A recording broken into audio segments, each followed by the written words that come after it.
오늘 저희가 공부 정서에 대해서 이야기를 나눠보려고 하는데 네. 집에서 아이들 가르치면서 공부를 봐주거나 숙제를 같이 할 때가 있으시죠? 아, 그럼요. 매일 하죠. 예, 예. 네. 그럴 때 두 가지가 궁금한데 네. 하나는 화가 나는지 네. 그리고 두 번째는 그 화를 내는지. 아, 네. 네. 화가 나고 화를 냅니다. 아, 그래요? 네. 아, 물론 매일 매일은 화가 나고 아니지만? 화를 내는 건 아니지만 네. 보통 부모님들하고 똑같은 것 같고요. 네. 보통은 아이의 어떤 연령대에 따라서 부모님의 마음이 네. 흔들리는 시기가 있잖아요. 네. 근데 처음에 아이 태어나고는 열심히 키우다가 네. 떼쓰는 시기, 네. 돌에서 두 돌 사이부터 아이가 말을 안 듣기 시작하면서 그때 네. 이제 막 끌어오르잖아요. 그쵸. 네. 그때부터 이제 엄마들이 많이 힘든데 음.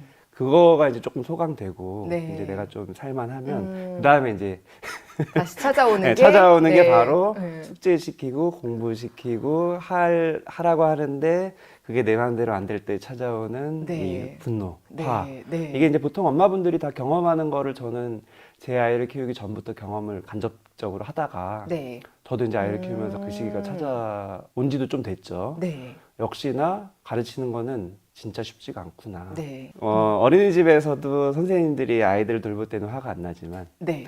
집에서는 내 아이를 내가 돌볼 때는 화가 나는 것처럼 네. 공부도 학원에서 선생님들이 가르치는 건 화가 안 나지만 네. 집에서 내가 내 아이를 가르치는 건 화가 나고 네. 그 이유는 아이들도 누울 자리를 보고 다리를 뻗기 때문에 네. 부모님이 가르치면은 선생님이 아. 가르칠 때랑 많이 다른 것 같아요. 아, 네. 긴장도도 다르고 음. 당연히 집중도도 다르고 네. 여러 가지가 다른 것 같아요. 네. 그래서 항상 회의가 들어요. 이거를 내가 음. 가르치는 게 맞나? 음. 이렇게 하라고 하는데 안 하고 그쵸. 이렇게 했으면 좋겠는데 안 하고 미루고 그쵸. 막 짜증내고 네. 나한테 뒤집어 씌우고 네.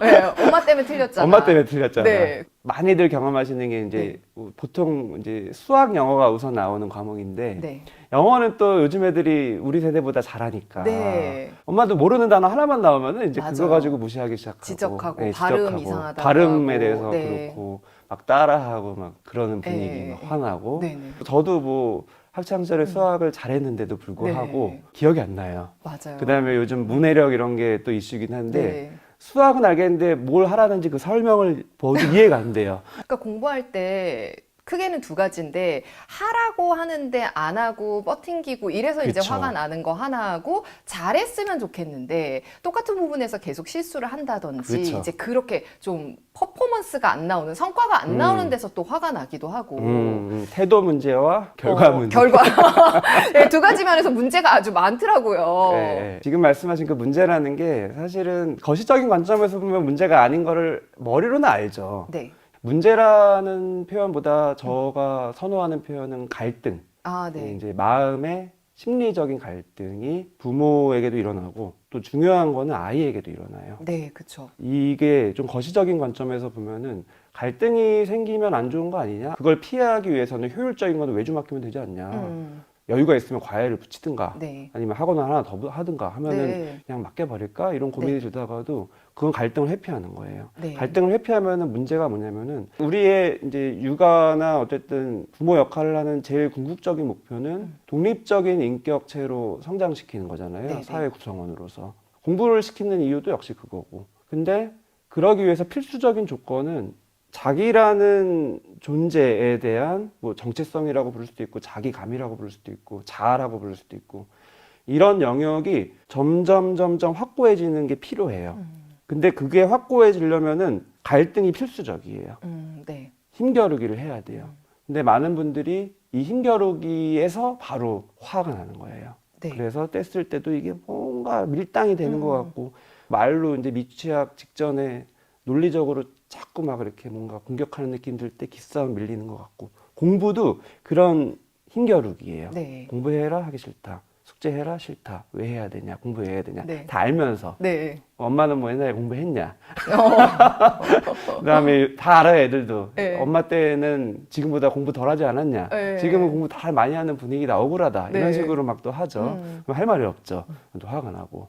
나도 지금 고민이 있잖아요 사실. 네. 교육의 실정이나 여러 가지 우리 아이 행복했으면 좋겠는데 공부시키는 거는 아이를 불행하게 만드는 것 같고 이게 누구 좋다고 하는 거냐 너 좋다고 하는 건데 이렇게 말을 안 따르냐 이러면서 막 화가 나는 네. 거죠. 제가 꼭 드리고 싶은 말씀은 너무 중요한 순간이라는 거예요. 이거가 문제다가 아니라 거시적인 관점에서 보면은 너무 중요한 순간이다. 그래서 이거를 어떻게 하면은 잘 지나갈 수 있게 네. 도와주냐. 네. 그게 오늘 핵심인 공부 정서인 네. 것 같아요. 그러니까 오늘 그 이야기를 해주실 거죠? 네, 지금 서론을 얘기했어요. 너무 얼마나 이게 중요한 건지를 그쵸. 이야기해 주셨고 네. 오늘 그러면 그래서 그 중요한 시기를 어떤 식으로 어떻게 헤쳐나갈 수 있는지 네, 네. 실천 방법들까지도 알려주시면 좋을 것 같은데 네. 저희가 공부 정서라는 말이 언젠가부터 많이 쓰이고 있어요. 그리고 이제 교육 전문가분들이 주로 사용을 하시는데 정신건강의학과 전문의로서 바라보는 이 공부 정서는 무엇인지. 저는 벌써 9년째 대치동 학원가에서 진료를 하고 있고요. 네. 거기서 소위 학구열이 높은 그쵸. 네. 부모님들을 많이 만나고 또 그런 아이들도 많이 만나고 그러면서 개인적으로 되게 생각이 많아지더라고요. 네. 그리고 저희 아이를 키울 때도 생각이 많아지고 같이 불안해지기도 하고 그러다가 또 평정심을 찾기도 하고 이제 이런 과정이 있는데 공부 정서라는 용어 자체가 뭐 정의가 있지는 않지만 네. 제가 생각했었을 때 정서라는 건 너무 중요해요. 정신과 의사로서 제일 중요한 네. 개념이 바로 정서, 감정 이런 건데 감정이라는 거는 어떤 상황이나 이런 것과 같이 맞물리는 경우가 많아요. 네. 그래서 보통 육아를 할 때 흔히들 정서와 관련되는 게 보통 부모님들이 제일 신경 쓰는 것 두 개가 바로 먹이고 재우는 거거든요. 네. 근데 보통은 먹는 거 잘 먹냐 또는 뭐 잘 자냐에만 집중을 하는데 사실은 그러기 위해서 잘못된 정서를 뭔가 망치는 방법들을 많이 사용해요. 예를 들면은 네. 잘 재우기 위해서 도깨비 어플, 네네네. 공포라는 감정을 자극해서 협박하는 거죠. 그쵸. 그런 정서가 잠이라는 것과 맞물리면 겁먹어서 잠은 자지만 네.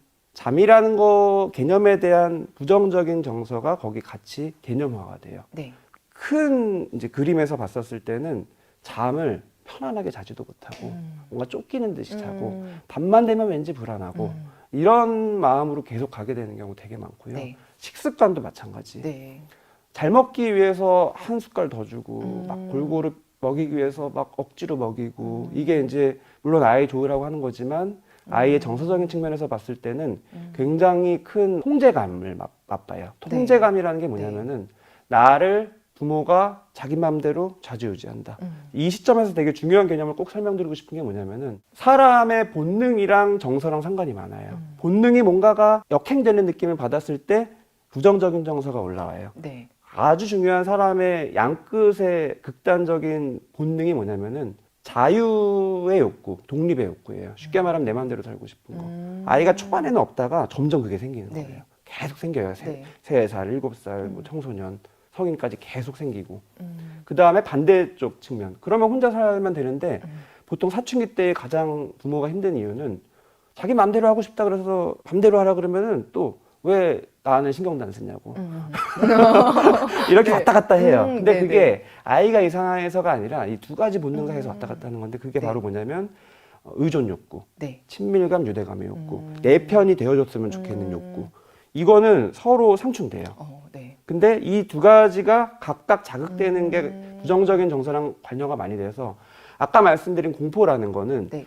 불안, 뭔가 무서운 존재가 나를 어떻게 할 것 같은 그런 불안은 친밀감의 욕구, 뭔가 내 주변에 든든한 백이 되어줄 것 같은 그 안정감이 훼손되는 느낌. 네. 그 느낌을 줘요. 네. 그래서 굉장히 불안하고 공포스럽고 이런 부정적인 정서가 맞물리게 되는 거고 네. 그다음에 독립의 욕구는 내 마음대로 하고 싶은 이 자율성이 훼손되는 느낌. 네. 식습관을 잘 잡히기 위해서 아이의 그런 자율성을 너무 훼손하는 경우가 되게 많죠. 네. 배변 훈련도 마찬가지고 그때 결과적으로는 내가 막 조금 강하게 푸시해가지고 잘 잡힌 것처럼 보이지만 아이의 내면에는 내 자율성을 침해받는 느낌을 받아요. 네. 나는 하기 싫은데 억지로 되는 느낌. 근데 아이는 어리기 때문에 그 감정이 무슨 감정인지는 몰라요.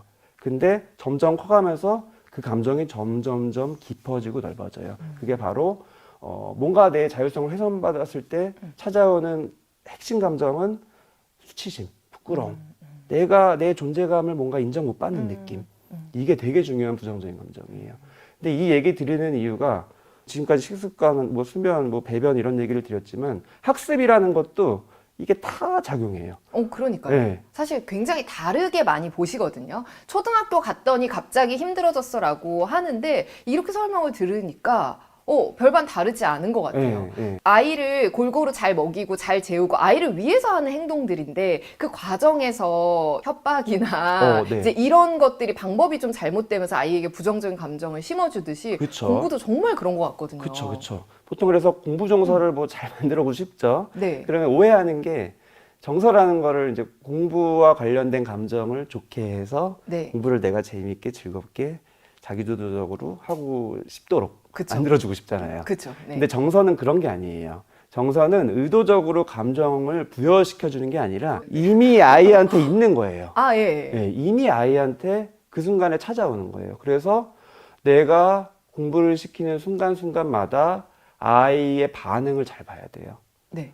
무조건 뭐 긍정적인 정서를 심어주냐 이게 아니라 정서라는 것 자체는 사실은 우열이 없어요. 아이가 그 순간에 찾아오는 감정, 공부하다가 긍정적인 정서를 받을 때도 있어요. 자기가 좀 자신 있는 과목이 다 있거든요, 아이마다. 네. 그걸 좀 결과적으로 잘 나오는 느낌 받았을 때, 또 그거에 대한 긍정적인 피드백이 있을 때 막 자신감 생기고 이런 느낌 있죠. 우월감이 생기고. 네. 이건 당연히 긍정적인 정서고. 네. 또 반면에 자기가 좀 잘 안 되는 느낌을 받은 과목도 있고 그런 환경도 있고 그럴 때는 또 내 못하는 느낌도 받고 부정적인 정서도 받을 수 있고 그래서 정서라는 게 이런 모든 것을 부모가 옆에서 함께 해주는 게 진짜 중요해요. 그게 바로 정서를 옆에서 공유해주는 역할을 부모가 하는 거고 그 역할을 해주는 게 중요한 이유는 그래야지 정서가 조절이 돼요. 아이는 정서를 조절을 못 하거든요. 우리 어른도 잘 못하지만 네. 아이는 더 못해요. 그 이유는 뇌도 아직 정서 조절할 만큼 발달이 안 돼 있는 것도 있지만 자기 정서가 뭔지도 모르고 인식도 못하고 그냥 반응만 해요. 그러니까 되게 억울해요. 부모 입장에서는 얘가 그냥 괜히 숙제 안 하는 것 같고 괜히 미루는 것 같고 괜히 부모 탓하는 것 같고 괜히 막 화내는 것 같고 사실은 그 이면에 있는 정서가 있는 거예요. 그래서 그 이면에 있는 정서를 내가 있는 그대로 그냥 읽어주기만 하면 아이가 내가 지금 느끼는 감정이 이거구나. 네. 아이는 모르거든요. 내가 지금 수학이 만약에 어려운 아이면 수학하다가 안 풀려요. 그럼 막 짜증나요. 그래서 막 하기 싫고 네. 다음번에 숙제가 있는데 시작도 하기 싫고 네. 이러는 거 자기도 왜 이러는지 몰라요. 네. 최소한 부모는 옆에서 왜 이러는지 그 이면에 있는 감정을 읽어주려는 노력을 해야 돼요. 어떻게 읽어줘야 돼요? 제일 흔한 게 뭐냐면은 아이가 수학 숙제를 왜 안 하겠어요? 놀고 싶어서. 놀고 그렇게 이렇게 단순하게 단순하게 생각하게 돼요. 물론 놀고 싶죠. 네. 그거는 너무 기본적인 건데 네. 그게 전부가 아니라 진짜 네. 중요한 마음이 속에 있어요. 네. 흔한 경우에 뭐냐면은 이미 다 경험치가 있는 거예요. 내가 수학했다가 안 되는 순간을 마주했다. 그 순간에 특히나 아이 성향마다 달라요.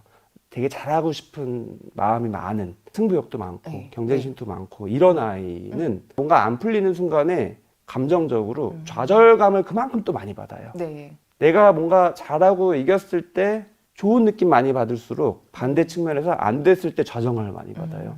그러면은 아이는 이게 좌절감이라는 것도 몰라요. 근데 느끼긴 해요. 그래서 엄마가 옆에서 그걸 잘 봐야 돼요. 얘가 그냥 놀고 싶어서 안 하지 뭐 이렇게 판단해버리면 아이는 억울해요. 그건 아닌데. 미안하다. 그건 네. 아닌데 억울해요. 그게 바로 이제 부정적인 정서. 그러니까 부정적인 정서라는 게 내가 지금 하기 싫다. 이게 부정적인 정서가 아니라 그 이면에 있는 감정을 옆에서 공감을 안 해줬을 때 찾아오는 내 감정을 나 스스로도 외면하게 되고 못 읽게 되는 그게 진짜 부정적인 정서예요. 그래서 부모로서 그 가능성들을 잘 이렇게 헤아려야 되는데 네. 저는 이제 그거를 직업상 네. 헤아리게 되는 것 같아요. 오, 그거는 뭐 왜 느끼냐면 저희 아내와 함께 공부를 가르칠 때 네. 저희가 방법적인 측면에서 막힐 때 저도 화나고 이럴 때가 있다 그랬잖아요. 네. 머리로는 지금 이렇게 설명해도 네. 저는 이런 비유를 많이 드려요. 그래서 제가 공부를 잘 가르치냐? 절대 네. 아닙니다. 네. 저는 그냥 축구 선수가 아니라 축구 해설자예요. 근데 제 축구 해설자가 네. 제 아이를 가르치는 축구 선수를 해야 되는 거예요. 근데 당연히 안 되죠. 똑같아요. 그럴 때는 아내랑 또 바톤 터치를 해요. 어. 그리고 아내도 하다가 안 되면 바톤 터치하고 오, 그러면은 네네. 조금 전환이 돼요. 아이도 좀 신선하고 저희도 신선하고 그래서 조금 새롭게 다시 되는 그 장점이 있는데 네네. 그러면서 느끼는 게 아내는 똑같이 그냥 공부하기 싫어서 안 한다고 생각하더라고요. 근데 저는 그 이면에 있는 감정들이 네. 무수히 많을 수 있다는 것을 어쨌든 해설자로서 머리로는 알아요. 네네네. 그래서 그 부분을 조금 짚어줘요. 그런 가정을 하고 그런 추정을 해서 그렇게 대화를 하다 보면은 네. 정말 많은 경우에 다 해당이 되더라고요. 그래서 조금 예시를 말씀드리고 싶은 게 뭐냐면은 네.